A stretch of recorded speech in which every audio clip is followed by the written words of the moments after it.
Pacho Imperata, merciful and compassionate Father, we come to you in our need to seek your protection against the COVID-19 virus that has caused much suffering and even numerous deaths. We ask you now to look upon with love and by your healing hand, dispel the fear of sickness and death, restore our hope, and strengthen our faith. We pray that you guide the people tasked to find cures for this disease and to stem its transmission. We pray for our national and local officials that they may choose and procure only the most effective vaccines, transparently and only having the good of citizens in mind. Bless our efforts to use these vaccines to end the pandemic in our country. We pray for our health workers that they may minister to the sick with competence and compassion. Grant them health in mind and body, strength in their commitment, protection from the disease. We pray for those afflicted. May they be restored to health. Protect those who care for them. Grant eternal rest to those who have died. Give us the grace in these trying times to work for the good of all and to help those who in need. May our concerns and compassion for each other see us through this crisis and lead us to conversion and holiness. Grant all this through our Lord Jesus Christ, your Son, who lives and reigns with you in the unity of the Holy Spirit, God forever and ever. Amen. We fly to your protection, O Holy Mother of God. Do not despise our petition in our necessities, but deliver us always from all dangers. O glorious and blessed Virgin. Amen. Our Lady, health of the sick, Saint Joseph, Saint Raphael Archangel, Saint Roque, Saint Lorenzo Ruiz, Saint Pedro Calunsod, Saint Nicholas of Tolentine, Our Lady of Lourdes of Cabetican. Please be seated. Good evening, brothers and sisters. Let us include to our prayer the following intentions. Thanksgiving of Mejia and David family,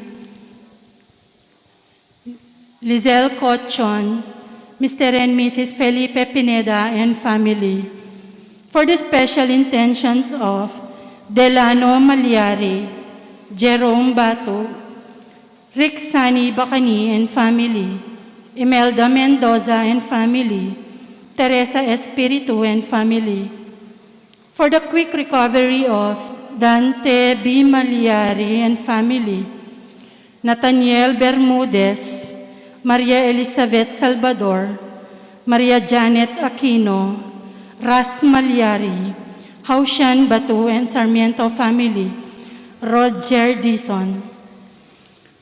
For the faithful departed of Lucita Bulawan, Emilardo Yalong, Eufrosina Lising, Ricardo Lising, Juan Adoracion, Eduardo, Oscar, Virgilio, Gaudencio, Constancia, Benita, Jaime Malyari, Arturo, Lourdes, Karen Santos, Aurora and Remillo Sarmiento, Bienvenido and Eufrosina Beatriz, Rodolfo Malyari, Oscar, Roy Pamintuan, Orlando Morales, Melchor and Beatriz, Ricardo and Esther Bacani, Eufrosino and Angeles Ampon. Let us all stand.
In the name of the Father, and of the Son, and of the Holy Spirit, Amen. the grace of our Lord Jesus Christ, and the love of God, and the communion of the Holy Spirit be with you all. And with your spirit. Coming together as God's family on this third Sunday of Advent, let us pause for a moment of silence and admit our own failures and sins while we recognize our need for God's mercy and forgiveness.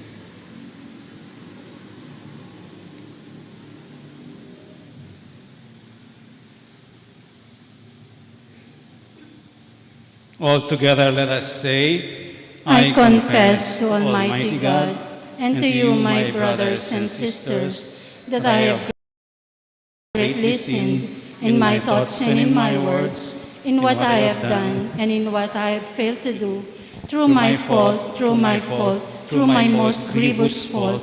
Therefore I ask Blessed Mary, ever Virgin, all the angels and saints, and you, my brothers and sisters, to pray for me to the Lord our God. May Almighty God have mercy on us, forgive us our sins, and bring us to everlasting life. Amen.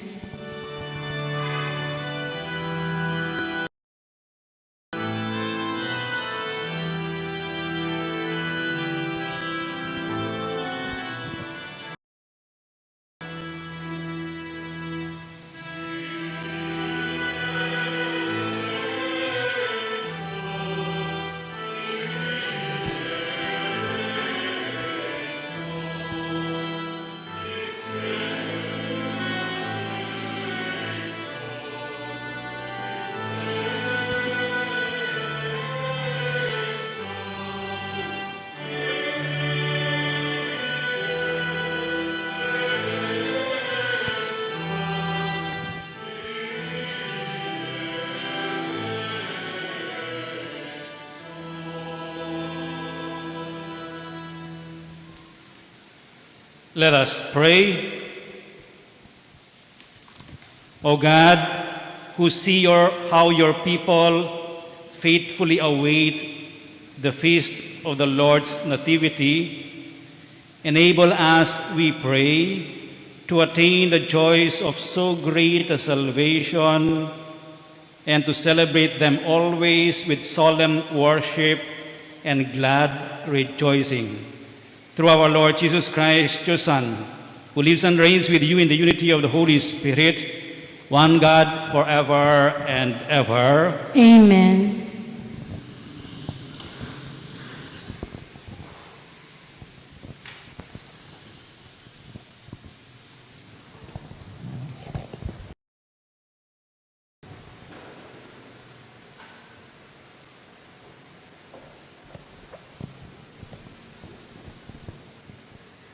A reading from the book of the prophet Zephaniah.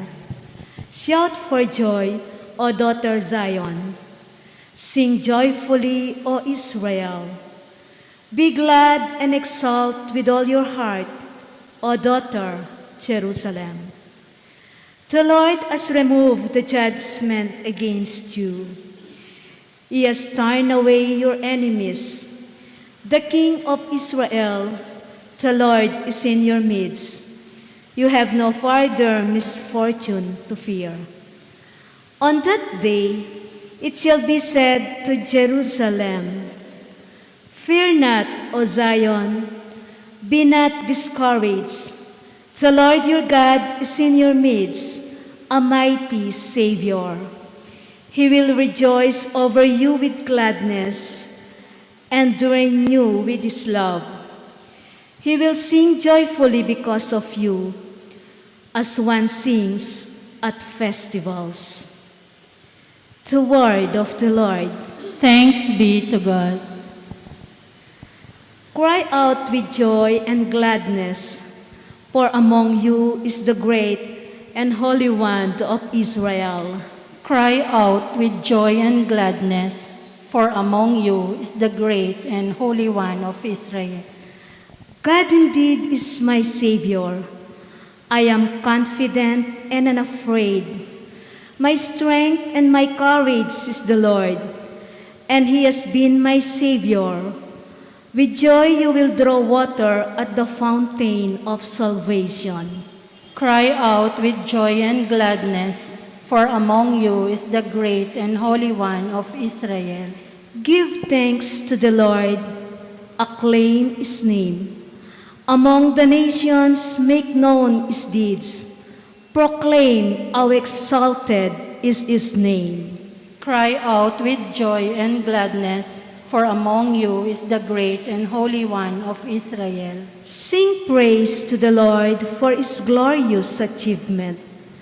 Let this be known throughout all the earth. Shout with exultation, O city of Zion, for great in your midst is the Holy One of Israel. Cry out with joy and gladness, for among you is the great and Holy One of Israel.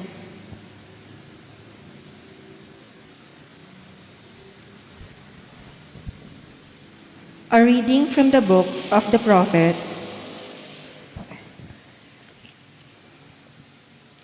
A reading from the letter of St. Paul to the Philippians. Brothers and sisters, rejoice in the Lord always. I shall say it again, rejoice.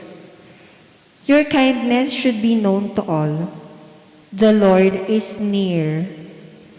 Have no anxiety at all, but in everything, by prayer and petition, with thanksgiving, make your requests known to God. Then the peace of God that surpasses all understanding will guard your hearts and minds in Christ Jesus. The word of the Lord. Thanks be to God.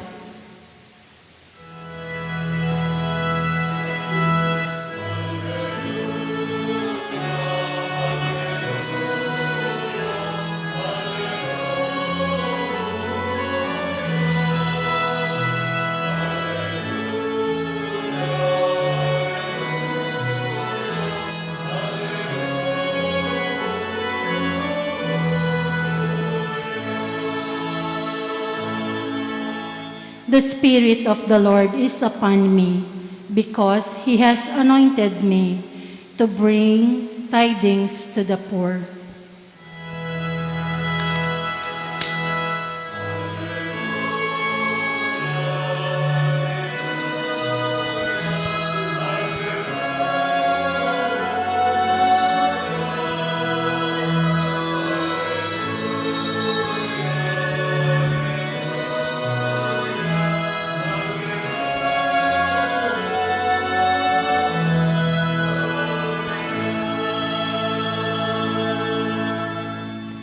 The Lord be with you. And with your spirit.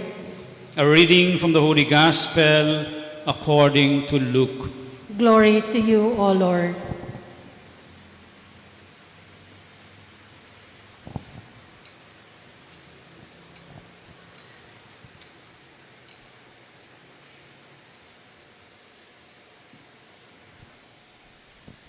The crowds asked John the Baptist, "What should we do?"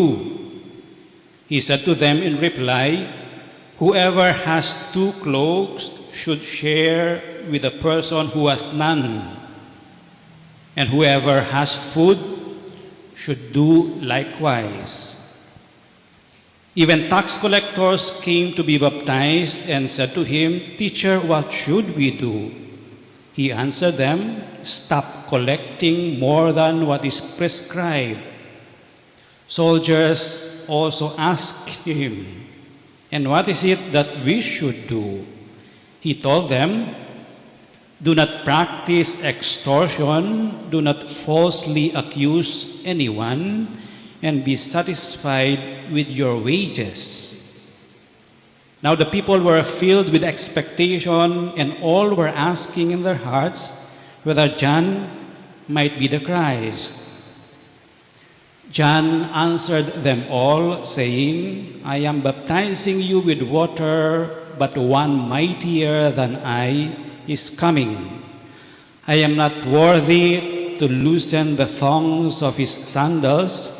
He will baptize you with the Holy Spirit and fire. His winnowing fan is in his hand to clear his threshing floor and to gather the wheat into his barn, but the chaff he will burn with unquenchable fire.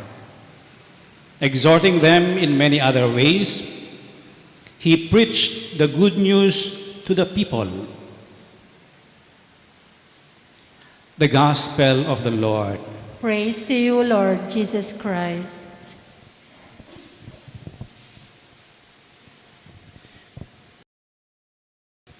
The third Sunday of Advent is called Gaudete Sunday. Gaudete means joy. Gaudium et spes, the joys and hopes, the fears and anxieties of the people of God are also the joys and hopes, the fears and anxieties of the Church. Sabi nung isang document of the Second Vatican Council, joy. The Church wants us to be joyful today. Is it possible to be worried in the midst of joy? Parang hindi, ano? But is it possible to experience inner peace and joy in the midst of turmoil, disturbance, suffering, disasters? Joy, sorrow, happiness, sadness. Sometimes, or most of the time, inihiwalay natin ito. After sadness, happiness. And then sadness again, parang cycle. But is it possible to be joyful amidst a pandemic, amidst a loss? The first reading, sabi ni Zephaniah, shout for joy, O daughter Zion, sing joyfully, O Israel. Gusto ni Zephaniah, party yung mga Israelites after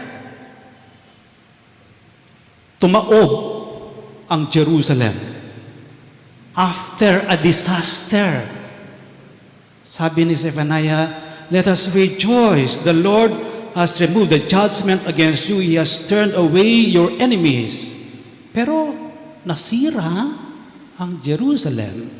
Saint Paul, siguro po may nakapanood sa inyo sa film about Saint Paul na nakakulong siya. Pero habang nakakulong siya, awaiting death, he was writing different communities sa second reading. Brothers and sisters, rejoice in the Lord always. I say it again, rejoice.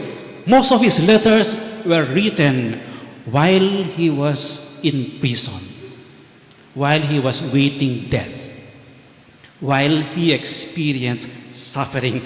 Amidst this threat of death, i-encourage mo yung mga tao, matuwa kayo, matuwa kayo. It must be because there is a reason in that experience ni Saint Paul, kaya niyang mag-encourage, rejoice in the Lord always. The same kay John the Baptist sa Gospel. Sabi ng Gospel natin, exhorting them in many other ways, John the Baptist preached the good news to the people. He was preaching the good news to the people amidst what? Yung mga Israelitas nag-govern, naaalipusta, na-oppress ng mga Romans. In the midst of oppression, in the midst of corruption, good news ang pinalita ni Saint John the Baptist. And people were able to recognize that, one, he was convinced of what he was saying. Two, he was attracting people sa kanyang disposition. Bakit itong tao ito parang natutuwa, meron siyang mabuting balita, in the midst of our suffering. Joy, gladness.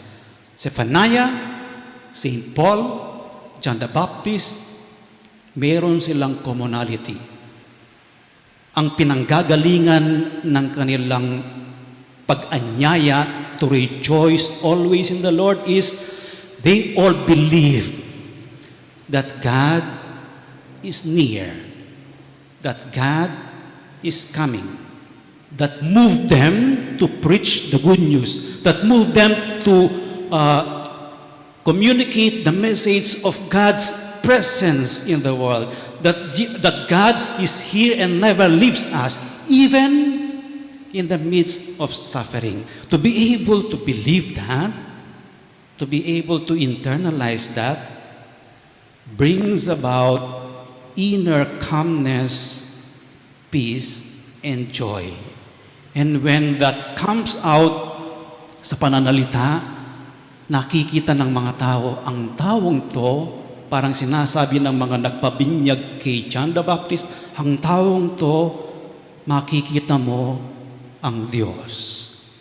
Natutuwa siya sa ginagawa niya. That is the context why people came to Him. What should we do? If you believe and you tell us that God is near, that God is coming, and that God is actually here, and that you believe in the presence of God in our midst, despite our own sufferings and corruptions that we experience from the Romans, if you believe in that, then what should we do? What should we do when God is here? When God is coming? At sinagot ni John the Baptist, sabi ni John the Baptist, do not leave your profession, do not leave your work, but, sabi niya, when you have 2 cloaks, share it to the other. Kung meron kang pagkain, mag-share ka rin. Hindi niya sinasabing, huwag ka nang kakain. Hindi niya sinasabing, yung kakainin mo, ipasubo mo sa iba. No. Share. Okay? Don't stop what you're doing, but stop what is in excess of what is required of your work. Tax collector, ito, familiar to, teacher, what should we do? Stop collecting more than what is prescribed. A few days ago, sa balita, may hinuli sa BIR dahil merong isang nag-complain na business woman, no? Para ma-process yung papel niya, I think this was already the 2nd year na ginawa sa kanya, gusto ng BIR agent bigyan ng 1 million. Nagbigay ng 1 million. Nagsumbong itong businesswoman. Nag-entrapment yung mga NBI. Nahuli. Dami-daming pera. 1 million. Tax collectors, BIR, do not collect what is beyond required. Do not get what is more than prescribed. Soldiers, okay, go. Be good soldiers, but do not extort. Kotong. Dakalakotong cups. Do not falsely accuse anyone. This is also familiar. Walang kaso, madami sa sukulan. No? Falsely accused. They were not given justice. Bakit?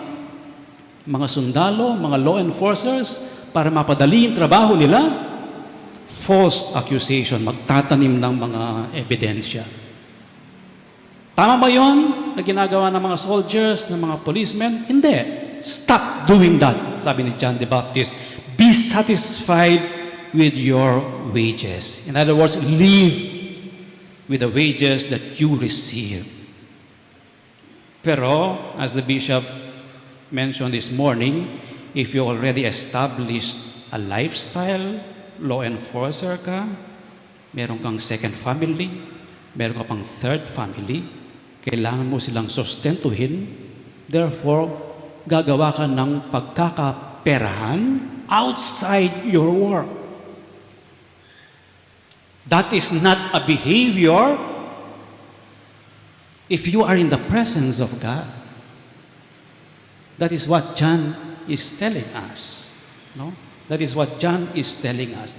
This is what you will do. Live and behave, act in accordance with the requirement of your work, your life. Do not go beyond it in excess. Na magiging sad ang puso mo. Would that be a source of joy? No. I've seen a lot of goodness in the shrine. People who contribute their resources, their capacities, without any reward, but they are given it freely. And I think that is a source of joy for them. So let us pray at this Mass. No?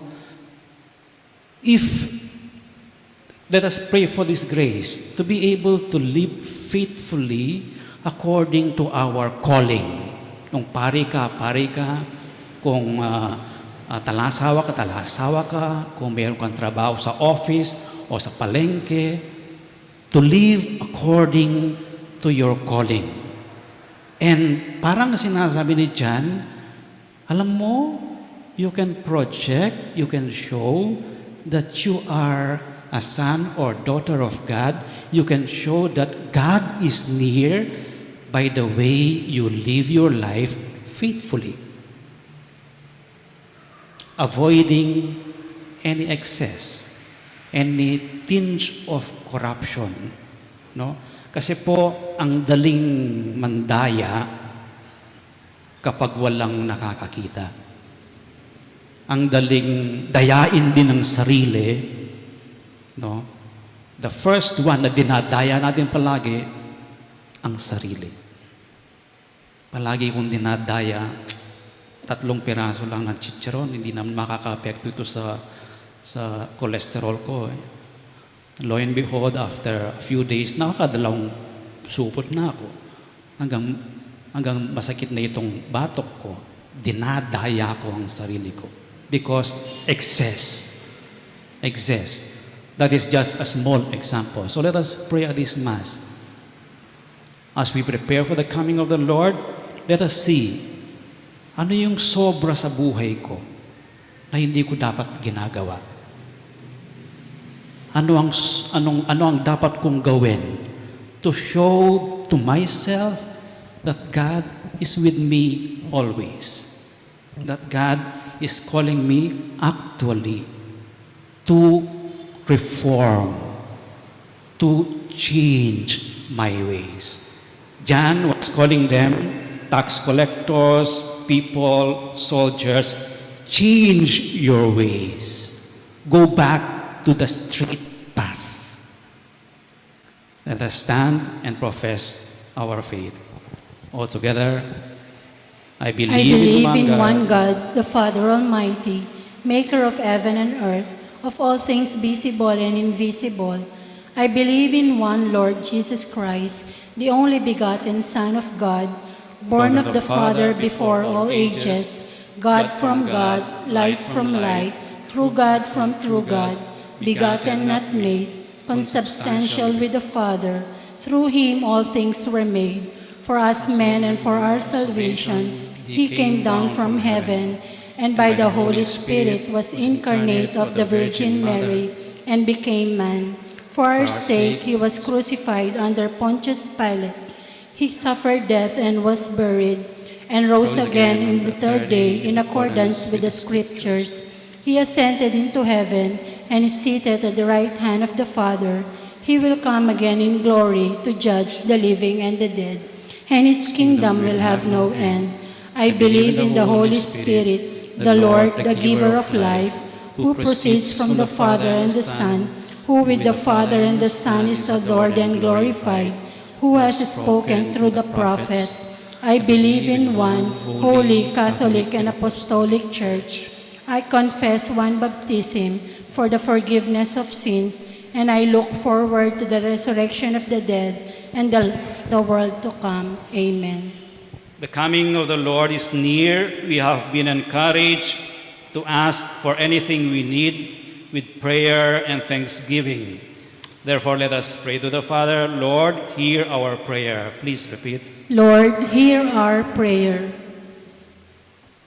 For our Pope and all the pastors of our church, that they may guide us with sound doctrine, let us pray to the Lord. Lord, hear our prayer. For those who teach the Catholic faith, that they may make Christ's words and deeds known to the people with accuracy and enthusiasm, let us pray to the Lord. Lord, hear our prayer. For those who live in poverty, that they may know the comforting message of the Word, let us pray to the Lord. Lord, hear our prayer. For the people in our community, that they may be happy, always happy in Christ, let us pray to the Lord. Lord, hear our prayer. For the souls of the faithfully departed, that they may come to eternal life with Christ, let us pray to the Lord. Lord, hear our prayer. Most loving Father, hear the prayers of your people. Guide the world in true peace, and let us serve you in faith. We ask this through Christ our Lord. Amen.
Pray, brothers and sisters, that your sacrifice and mine may be acceptable to God, the Almighty Father. May the Lord accept the sacrifice at your hands for the praise and glory of his name, for our good and the good of all his holy church.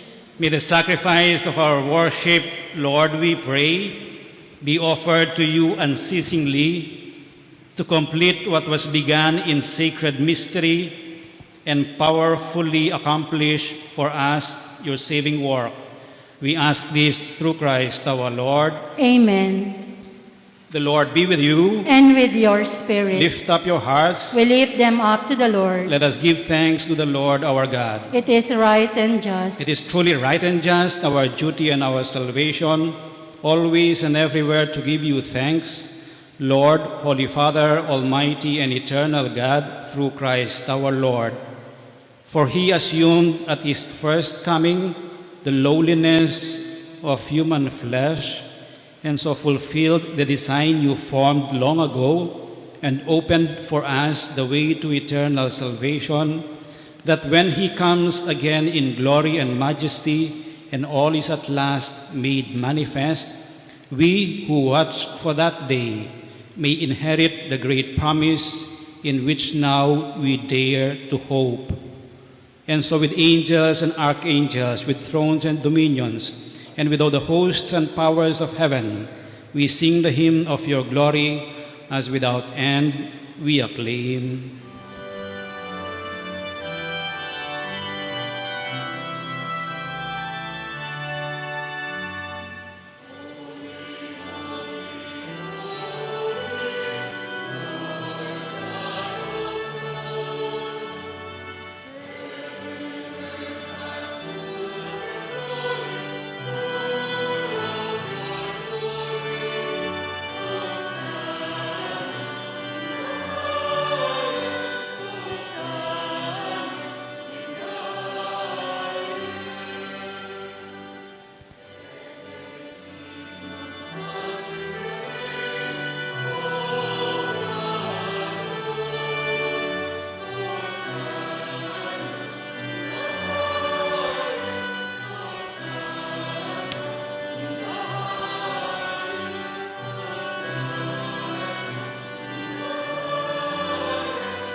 You are indeed holy, O Lord, the fount of all holiness.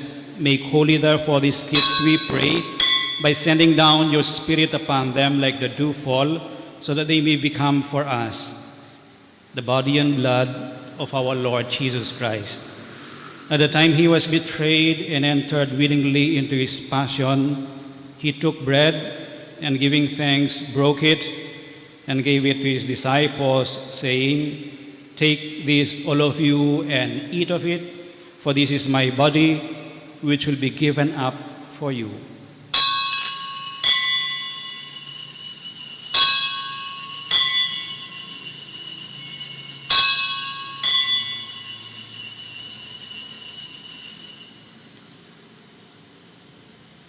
In a similar way, when supper was ended, he took the chalice and, once more giving thanks, he gave it to his disciples, saying, "Take this, all of you, and drink from it, for this is the chalice of my blood, the blood of the new and eternal covenant, which will be poured out for you and for many for the forgiveness of sins.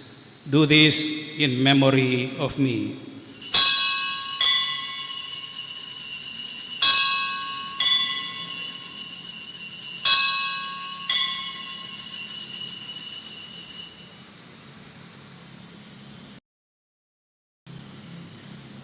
The mystery of faith.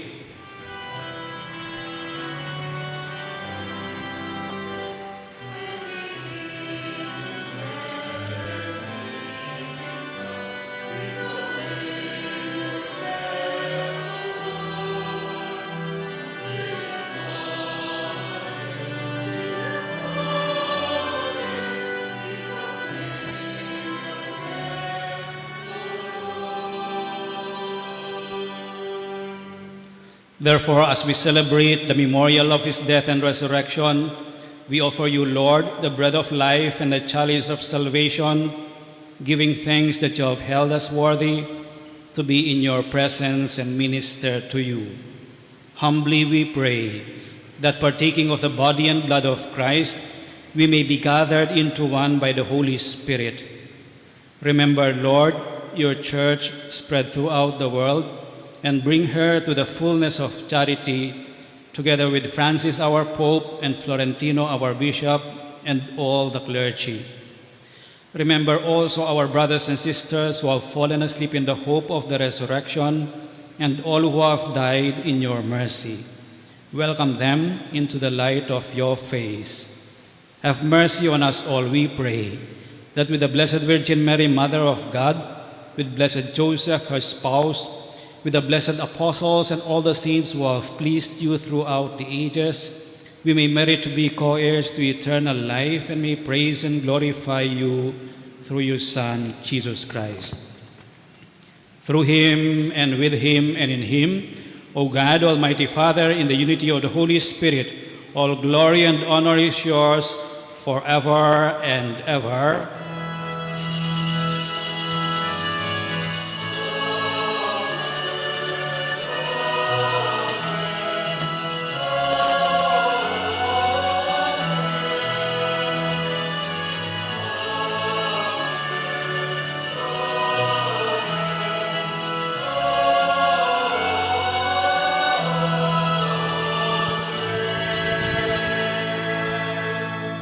With faith and confidence now, let us pray for the coming of the kingdom as Jesus taught us.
Deliver us, Lord, we pray, from every evil.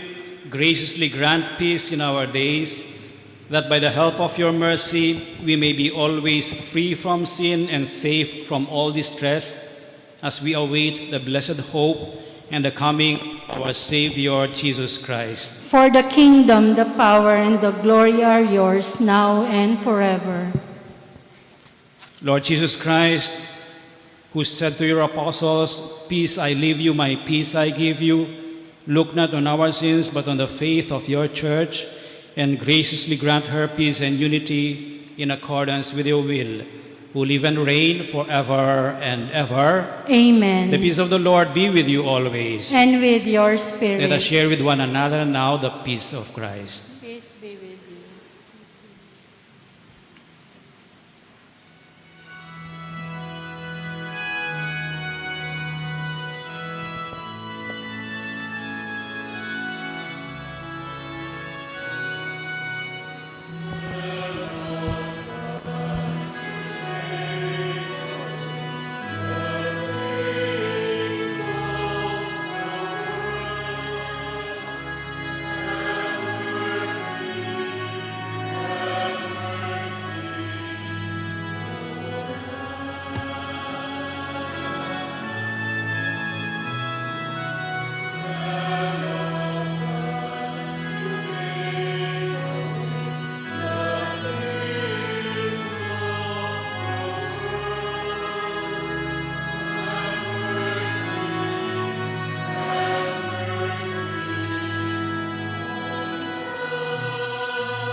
This is Jesus, the Lamb of God, who takes away the sins of the world. Happy are those who are invited to partake of this most holy communion. Lord, I am not worthy that you should enter under my roof, but only say the word, and my soul shall be healed. Act of spiritual communion. My Jesus, I believe that you are present in the most holy sacrament. I love you above all things, and I desire to receive you into my soul. Since I cannot at this moment receive you sacramentally, come at least spiritually in my heart. I embrace you as if you were already there, and unite myself wholly to you. Never permit me to be separated from you. Amen.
Please kneel. Prayer for the 2022 national and local elections. Let us pray that the forthcoming national and local elections may truly reflect the will of the Lord who guides the destinies of nations. For every petition, let us pray together. Let our response be, deliver us, Lord. Repeat. from coercion, intimidation, violence, and terrorism, from dishonesty, lies, and all distortion of truth, from bribery, graft, and all conspiracy for fraud, from gullibility to the deceptive and blindness of perspective, from threats, intimidation, and perverse language. Let us pray together. Let our response be, "Hear us, Lord." Repeat.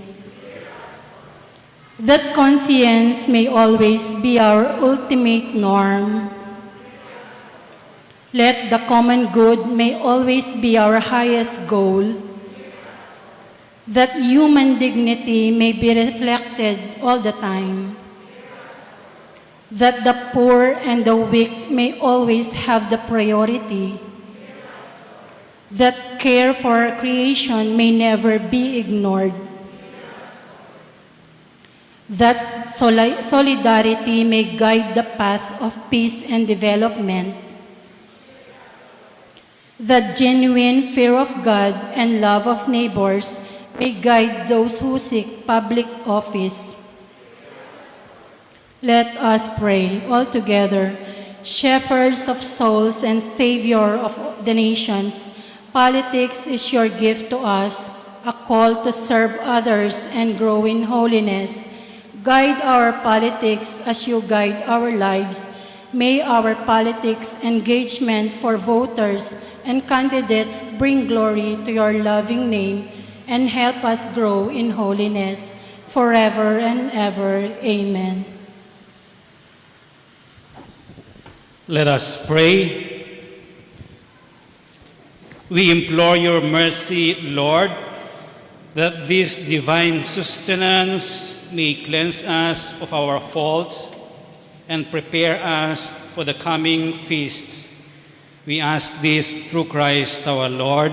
Amen. Kindly be seated for some announcements. If you noticed, starting today, we will pray the Oratio Imperator against COVID-19 at the beginning of the Mass, and we were instructed to pray every Sunday the prayer for elections. If you notice, the prayer reflects 16 values that are based on the Philippine Constitution and which the Church upholds and would like to promote in the coming elections. Having said that, let me thank those who gave us bodily sustenance for the past week. Itlog, 3 tray ang dinala kanina. Mineral water, ulam, cookies, and relianong bangos, and groceries. I think for my Noche Buena already. No? Thank you also for the donor of the tiles, the non-skid tiles, and the installation of the tiles last Sunday. And thank you for those who prepared the flowers and our altar mantle cover, which is pink. It is only used, I think, twice a year, today, and one, I think, on Good Friday, or one Holy Week, third Sunday of Holy Week, or of Lent, rather. Thank you to Verden Due and Celso for making sure that our lights are installed and our Christmas decorations are in their proper place and are functioning. You can take a look at when you go out after the Mass in Kakatamong Garden. We will start the Simbambengi on Wednesday at 7 p.m. and on Thursday at 4 a.m. On December 16, or before that, December 18, Saturday, we will not have the usual 8 o'clock Mass. And December 19, we shall also forego with the 8 a.m. and 5:30 p.m. Mass because of our schedule of Simbambengi. The Simbambengi sponsors are welcome, so those who will offer during the offertory procession cash donations, we will gather them to buy for the needs of the residents of or orphans of tahanan ng munting tahanan ng Nazareth. No? The visit to munting tahanan ng Nazareth is on December 29 from 10 a.m. to 1 p.m. So the sources of funds, yung simbang-bengi offerings and donations in cash and in kind, I will announce what the orphans need that we can bring, and our desired outcome will be that our sharing may be deepened and that we learn from seeing the conditions of orphans, the sick, and be taught by them. So that ang Bisantuki, those who want to join us, please inform Ivy and Rose until December 23rd. And we already have 3 vans from our schools that are available as our service. And we had our first donor of 20,000 from Mr. Florentino Mercado. This is just an information, a report. I am just trying to graph the income for the past 3 months, which are in blue bar. No, it's growing from 72,000 to 106 to 119,000. And the expenses hopefully will start reducing yung mga orange yung ng expenses. We had to pay a lot of payables during the month of August and September. That is why it shot up yung expenses, yung nag-shoot up ang expenses natin for August and September. And then the report on the 4 TVs that we purchased. O talanini? No, we received a donation of 150,000 and we were able to spend it for the purchase of our 4 TVs and the rewiring from VGA to HDMI fiber, yung mga connections natin, at saka yung mga splitter. So we spent 9,000 more for the installation of the 4 TVs. Update on our preparation for the Feast of Our Lady of Lourdes next year, February 11. After 3 meetings of the Rectoral Council, Executive Committee, and the Finance Council, we were able to draw up 8 strategic execution plans that are based on our 3 vision of the shrine as a healing church, synodal church, and poor church with their own specific desired outcome. 1, healing church, healing of the sick and the afflicted, synodal church accompanying the devotees and accompanying them in their faith, and the poor church giving them holistic service. Based on these 3, we were able to draw up different execution plans, and I'll just give you an example of an execution plan. It has 5-6 elements: the performance metrics, percentage or number of, the targets, the target numbers, and how to reach those targets through the tactics step by steps. And then there is a lead person. There are lead persons, the champions, and a time frame on when to execute the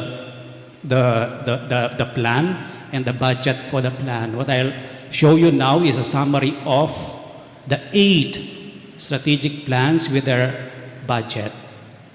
Yan. Medical mission, which will take place on February 5, 6, and 7, 3 days. The budget is 50,000. The food on February 11, we shall provide food for 7,000 pilgrims. Ano lang to, tubig at saka biscuit, and meals for our volunteer staff, 235,000. Yung malaki pa is the preparation of the sunken shrine, the cleaning of it, the installation of different things there, 50,000. Stipend for priests, I calculated around 45 priests, no? And then the devotional articles na ipamimigay natin sa mga pilgrims and devotees on February 11. Marami ito, no? Yung blessed oil, no? Yung tigli-5 galon ng oil. We need 50 bottles of 5 liters each, which 5 liters, yung 5 liters is around 1,600. So we need 50 of that in order to fill yung 12,000 small bottles of 45,000. No?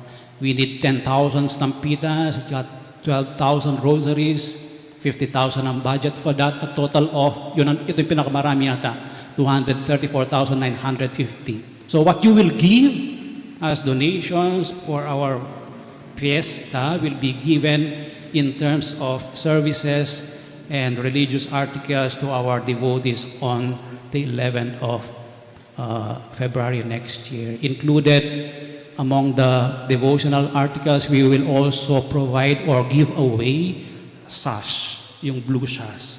No, we will bless them, no?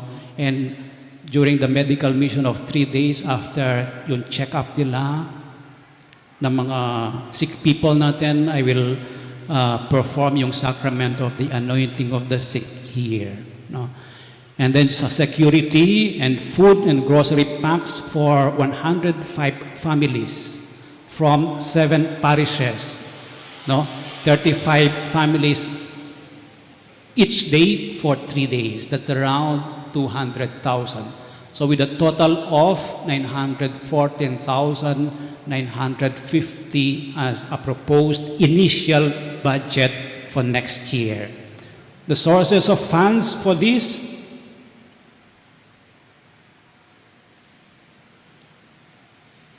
voluntary pledges, contributions, and donations.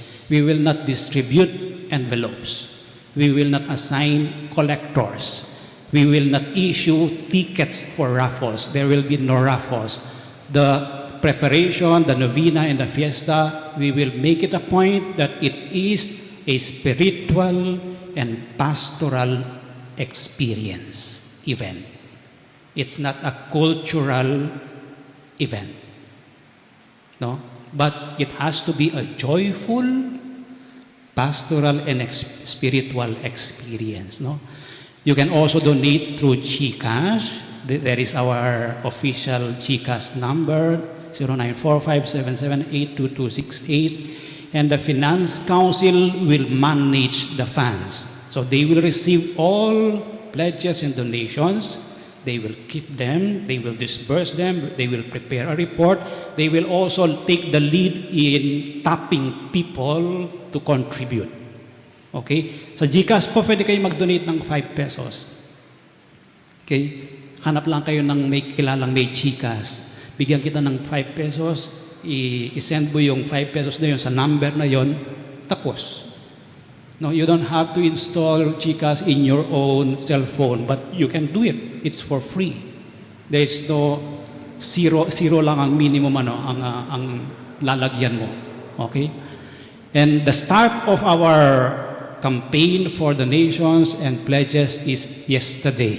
Because yesterday, there is one kind individual who donated 20,000, but with the instruction not to mention the name of the donor. So from now on, mga anonymous donors natin, we will call them Lourdes. So we have Lourdes 01. Nung media project natin, we call them Angel 1, Angel 2, Angel 3. Pero ngayon, tawag natin Lourdes. Kahit na lalaki ang mag-donate, Lourdes pa rin ang pangalan mo kung ayaw mong magpa-mention ng pangalan mo. Mayan niya paligo, uling there is a second donor today. Dr. Ricardo de Jesus and family donated $300 and $200 from Dr. Jaime Aragones through the kindness of Mr. Florentino Mercado. Yung munting tahanan ng Nazareth, sorry. Nasaan yung munting tahanan ng Nazareth? Dali, siningit mo.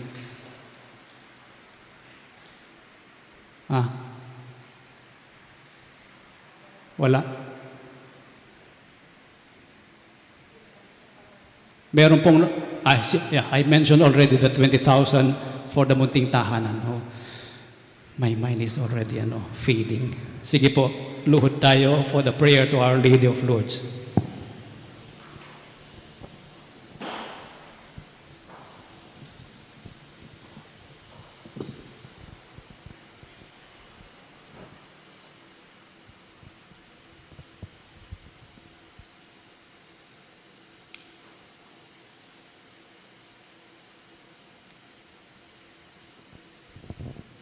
Prayer to Our Lady of Lourdes, all together please.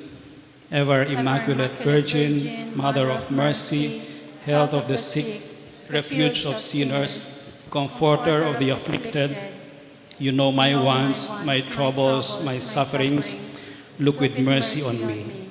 By appearing in the grotto of Lourdes, you are pleased to make it a privileged sanctuary whence you dispense your favors, and already many sufferers have obtained the cure of their infirmities, both spiritual and corporal. I come therefore with complete confidence to implore your maternal intercession. Obtain, O loving Mother, the grant of my requests.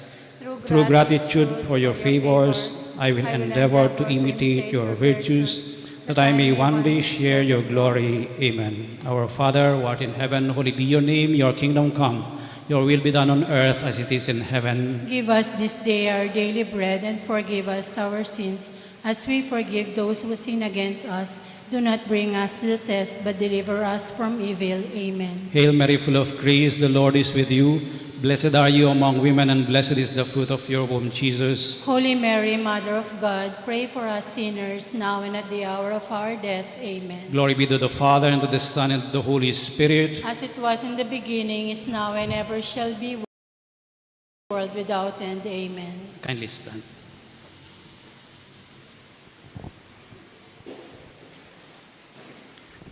The Lord be with you. And with your spirit. May the Almighty God bless you all, the Father, and the Son, and the Holy Spirit. Amen. The Mass is ended. Go in peace, stay safe, and be healthy. Thanks be to God.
balumong balong at yunaing Pasko. Karaming Pasko, karangaling Diyos, karaming ganda, karaming tao. Karaming Pasko, karaming yato, karaming tulang, karangaling din. Potang nalanong sanlataring tao, potang ding sundang gawandong panyarul, potang tinugnangin sablang sigalot, balumong balong at yunaing Pasko. Karaming Pasko, karangaling Diyos, karaming banwa, karaming tao. Karaming Pasko, karaming yato, karaming tulang, karangaling din. Taong maglakad king karalumduman, masalang sulog arelaling toya, anak ni bait yaking lalabangan, tintang naing kaligtasan king yato. Karaming Pasko, karangaling Diyos, karaming banwa, karaming tao. Karaming Pasko, karaming yato, karaming tulang, karangaling din. Sana king yato miral katuliran, sana laganap na ing kapayapan, sana king usuning tao